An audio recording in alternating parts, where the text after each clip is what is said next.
हाँ, यही फर्क है शेर में, लोमड़ी में और गिद्ध में। और किस में? शहीद में। हाँ, अच्छा ये बताओ कि गिद्ध क्या करता है? वो मुर्दार खाता है। और लोमड़ी क्या करती है? लोमड़ी बुज़दिलों की तरह साजिश करती है। और शेर की तरह जिंदगी नहीं गुजारती। हाँ, हमारी अम्मा ने बताया था कि जो बच्चा पोलियो के कतरे नहीं पीता वो सारी उम्र भाग नहीं सकता। तुम्हारी अम्मा बिल्कुल ठीक कहती। तुम सबको पता है ये पोलियो वर्कर, वो देख रहे हो, पता है वो हमारे गांव में किस तरह आए थे? बताओ। हमारा अम्मा ने बताया था एक बच्ची थी। शाबाश। चलो आज मैं तुम सबको उस बच्ची की कहानी सुनाता हूँ, सुनोगे? जी हाँ। हेलो हेलो, क्या हुआ? तुम परेशान लग रहे हो, डिस्टर्ब लग रहे हो? कुछ नहीं यार, ऑफिस में सबको अपनी नाकामी थोपने के लिए मैं ही मिलता हूँ। तुम परेशान मत हो, तुम्हारी नीयत नेक थी, अल्लाह तुम्हारा जरूर साथ देगा। हाँ देखो क्या होता है। तुम बताओ तबीयत कैसी है? मैं बेहतर हूँ। पोच आ गई? हाँ, वो डॉक्टर मुजाहिद कह रहे थे उनसे मिलना होगा आज। खैरियत? हाँ, वो तुम मिल लेना, वो कह रहे थे मिलना जरूरी है। ओके, मैं उनको कॉल कर लूंगा, तुम परेशान मत हो। ठीक है, खुदा हाफिज। अल्लाह हाफिज।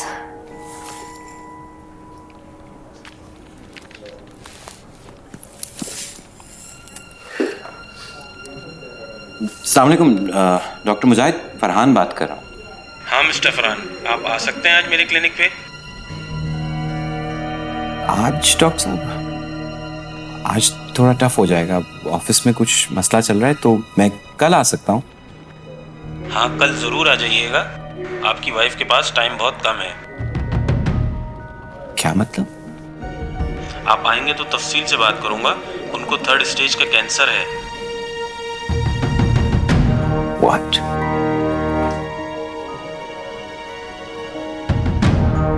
फरहान, मैंने बहुत कोशिश की मगर, और बोर्ड में सबसे ज्यादा तुम्हें मैं सपोर्ट करता था, इसलिए सबका ख्याल था कि ये भी तुम्हें मैं ही दूं।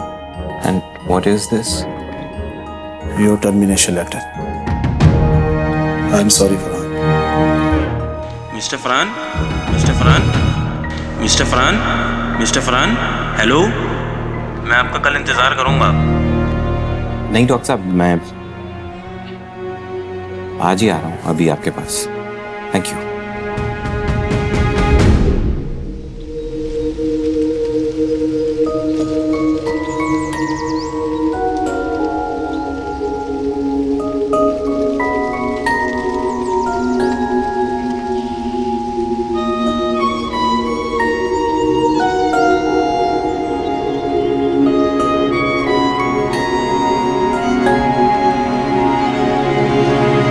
मैं जा रहा हूँ सानिया, दूर, बहुत दूर, नई जगह, नए लोगों में, जहां ना मैं किसी को जानता हूँ ना कोई मुझे जानता।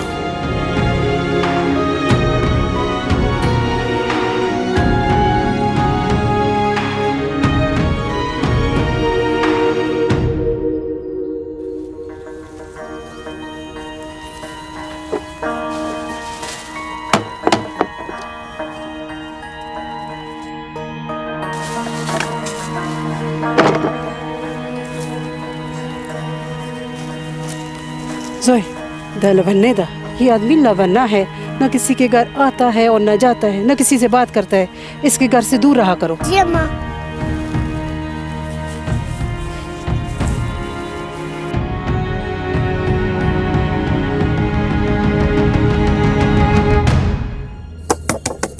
कोई नहीं रहता यहाँ पे, जाओ यहाँ से।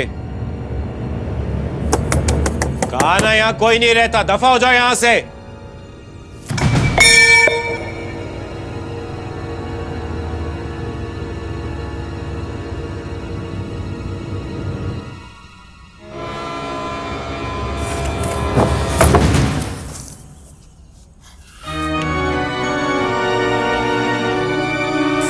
हमको तुम्हारा मदद का जरूरत है। मेरी? मैं किसी की मदद नहीं कर सकता और ना करना चाहता हूं। हमको तुमसे उम्मीद है। मुझसे उम्मीद है? गलत शख्स के पास आई हो तुम। ना मैं किसी की मदद करना चाहता हूं और ना करूंगा।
पागल हो?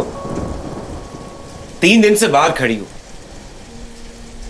बारिश में भीग रही हो, मर जाओगी।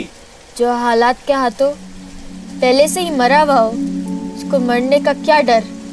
हमें तुम्हारा मदद का जरूरत है। तुमको अल्लाह का वास्ता है। अल्लाह का वास्ता मत दो। जाओ जाके अल्लाह को ढूंढो और जब मिल जाए तो उससे मदद मांगो। यही सुना है, ना काबे में न मस्जिद में। तू मिलता है तो टूटे हुए दिलों में। क्या चाहिए तुम्हें टूटे हुए दिल से? घर वाले कहाँ हैं तुम्हारे? हमारा इस दुनिया में कोई नहीं है, इसलिए तुम्हारे पास आया है। अफसोस हुआ सुन के। ये बैसाखी देख रहे? इन बैसाखियों के बगैर अपने टांगों पे चल रहा होता अगर गांव वालों ने पोलियो वालों को आने दिया होता और गांव के बच्चों को पोलियो के कतरे पीने दिए होते। आई एम सॉरी,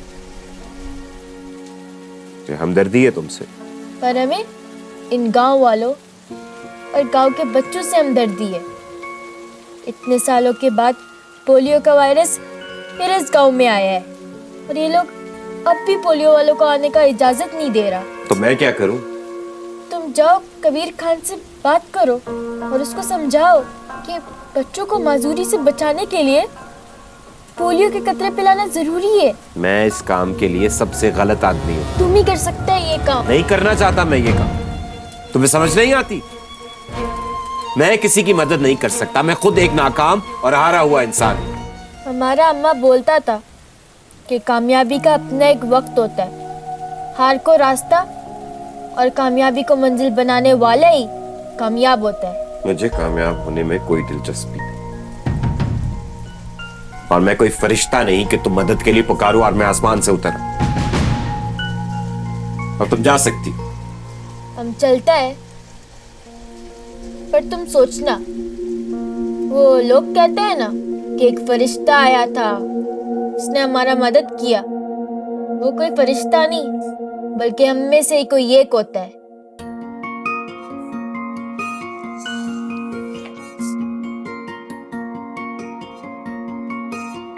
हार कामयाबी का तैयारी होता है।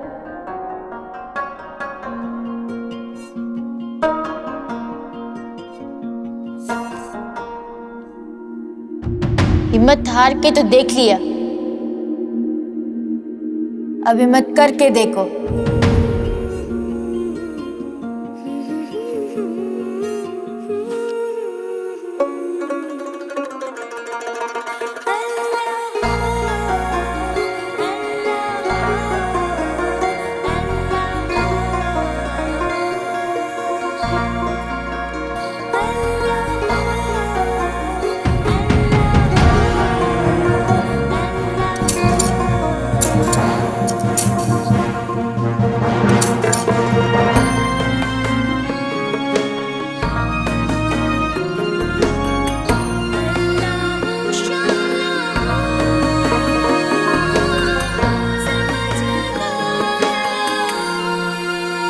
मुझे आपसे कुछ बात करनी है मौलवी साहब।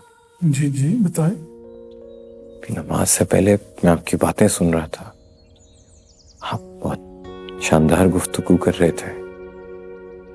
आपको पता है कि गांव में क्या चल रहा है? क्या क्या चल रहा है? गांव के बड़े बूढ़े गांव में पोलियो वर्कर्स को आने नहीं दे रहे। इस वजह से बच्चों में मासूरी का खतरा है। आपका क्या ख्याल है? मैंने इनको समझाया नहीं है? बहुत समझाया है, बताया भी है और समझाया भी है कि मेरी इस मामले में क्या राय है और हमारा दीन क्या कहता है। सेहत के मामले में हमारे दीन की हदायत बहुत वाज़ेह है और बिजली वाले मामले को इसके साथ मत मिलाएं। लेकिन वो अपनी जिद छोड़ने के लिए तैयार ही नहीं। क्या जिद है उनकी और कौन जिद नहीं छोड़ रहा? कबीर खान इलाके का सरबराह, लेकिन ये इख्तियार उसको लोगों ने दिया है और दिलों के हाल तो अल्लाह की जात ही बेहतर जानती है। अब ये मेरे इख्तियार में नहीं है कि मैं किसी के मामले में कोई राय कायम करूं, अच्छी या बुरी। अगर मैं कबीर खान को कायल कर लूं तो आपको लगता है कि मसला हल हो जाएगा? उसके साथ गांव वालों को। तुम्हारा जुर्रत कैसे हुआ हमारा खांजे से यह बात पूछने का?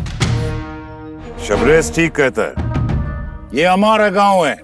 अपने बच्चों के बारे में हमसे और हमारा गांव के बड़ों से बेहतर और कोई नहीं जानता क्या अच्छा है क्या बुरा है।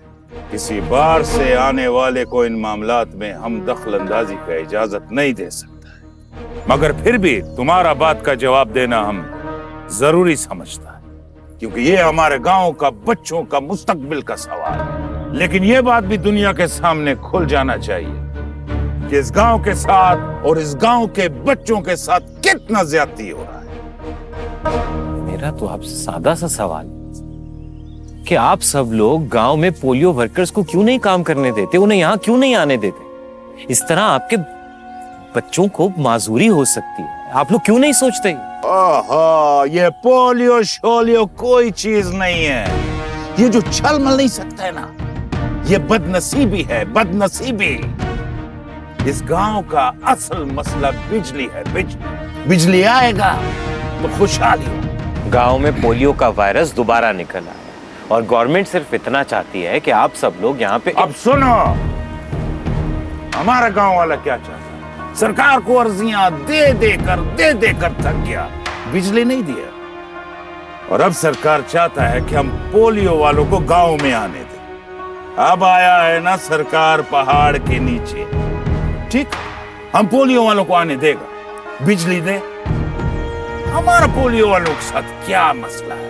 पोलियो वालों छोड़ो, कोई भी आए, हमारा शुरू से यही डिमांड रहा है कि गांव को बिजली दे। क्यों भाइयों? कबीर खान, मैं तुमसे सिर्फ इतना कह रहा हूँ कि बस हम तुम्हारा बात का जवाब दे नहीं है। हम जो बात कहता है, ये गांव वाला उस बात को ठीक बात समझता है।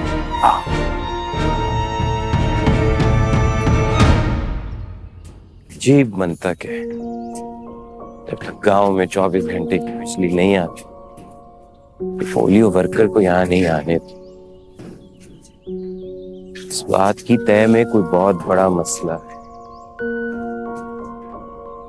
मसला है क्या, ये मुझे समझ नहीं आती।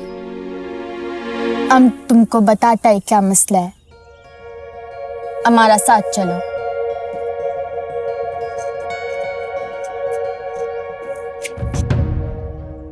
ये आदमी हमारे लोगों के लिए ठीक नहीं है।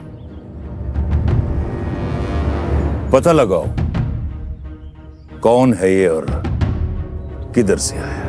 हमने पहले ही पता लगा लिया इसका खान जी कि शहर से आया है, बहुत पढ़ा लिखा है, अब कोई प्रोफेसर है, बीवी बच्चा कोई नहीं है, अब अपना जिंदगी से मायूस है।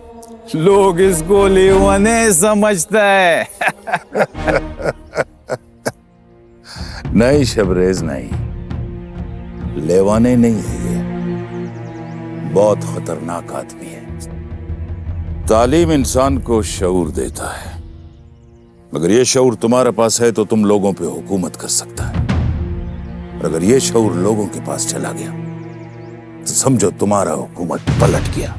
हाँ जी, कहीं इसको पता ना लग जाए कि बिजली एक बहाना है। बिजली का बहाना बना के हम नहीं चाहता कि इस गांव में बाहर का लोग आए, ताकि जो कुछ चल रहा है वो ऐसे ही चलता रहे। इसीलिए इस पे नजर रखना बहुत जरूरी है। हाँ,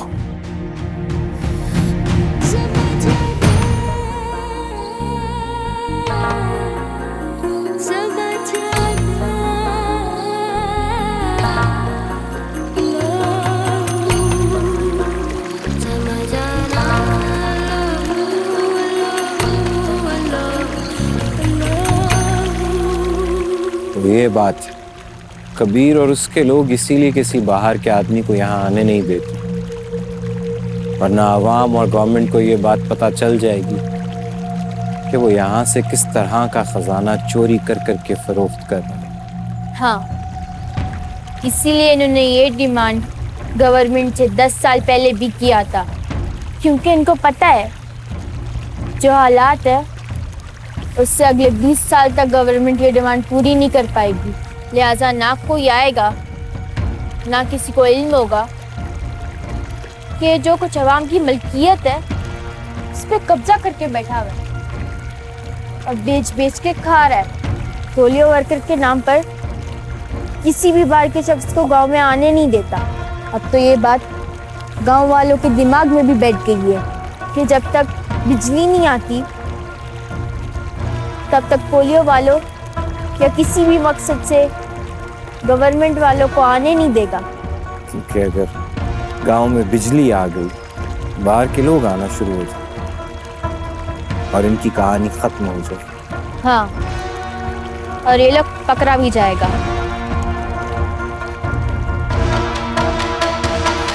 नहीं, मैं नहीं कर सकता। मैं एक दफा फिर नाकाम नहीं हो सकता।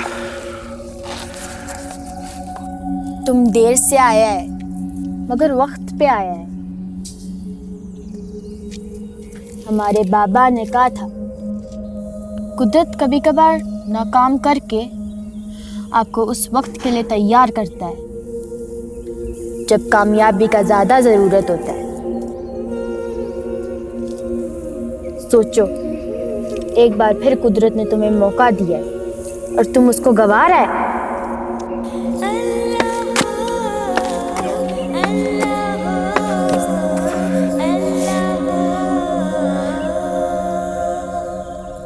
हम क्यों इजाजत नहीं देगा?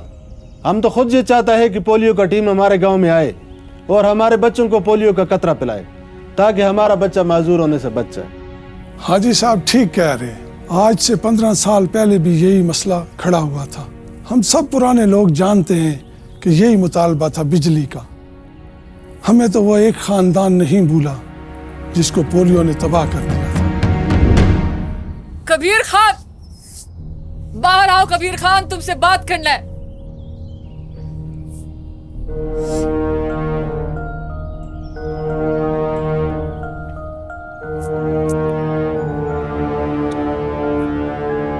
क्या बात है, क्यों शोर मचाया हुआ है? गांव में पोलियो का वायरस आया हुआ है। तो हमारा बेटी को कतरा पिलाना है। हमारा बेटी बीमार है। तुम पोलियो वालों को गांव में क्यों नहीं आने देता? इसको पोलियो हो गया तो ये माजूर हो गया, फिर तो ये तुम्हारा और तुम्हारा बच्ची का बदनसीब है। देखो, हम ये लड़ाई सिर्फ तुम्हारा वजह से नहीं लड़ रहे, बल्कि सारा गांव वालों की वजह से लड़ रहा है। क्योंकि हमको गांव का खुशहाली चाहिए। सरकार ने गांव वालों को बिजली दिया नहीं है और हम बाहर वालों को गांव में आने दे। क्यों? ऐसा कभी नहीं हो सकता। कबीर खान, हमारा बात तो सुनो। तुम सुनो। हम क्यों? हम सरकार का बात उस वक्त तक नहीं मानेगा जब तक हमारा गांव वालों को बिजली नहीं दिया है। कबीर खान, कबीर खान, बात सुनो कबीर खान। फिर वही हुआ जिसका डर था। उस औरत की बच्ची को बुखार हुआ है। बच्ची को डॉक्टर के पास अस्पताल लेकर गए। डॉक्टर ने उसको एक दिन अस्पताल में रखा है और फिर उसका टेस्ट किया है।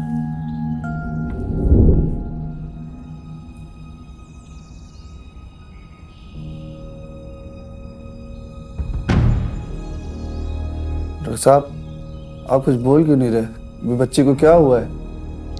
मुझे बहुत अफसोस के साथ कहना पड़ रहा है कि आपकी बेटी को पोलियो हो गया है। नहीं, ऐसा नहीं हो सकता डॉक्टर। मेरी बेटी को पोलियो नहीं हो सकता। आपको उन्हें पोलियो के कतरे पिलाने चाहिए थे। अम्मा मेरी बहुत दर्द हो रहा है। अम्मा मेरी पाँव में बहुत दर्द हो रहा है। अम्मा मेरी। आप लोग अपने बच्चों को खुशहाल, खुश, खेलता कूदता भागता दौड़ता देखना चाहते हैं या फिर माजूर? तुम देखना, हम तुम्हारा असलियत बताएगा कि तुम पोलियो वालों को गांव में क्यों नहीं आने देता। यहाँ कोई नहीं रहता साहब, ये घर 10 साल से बंद है। ये खुद नहीं मरा। ले ले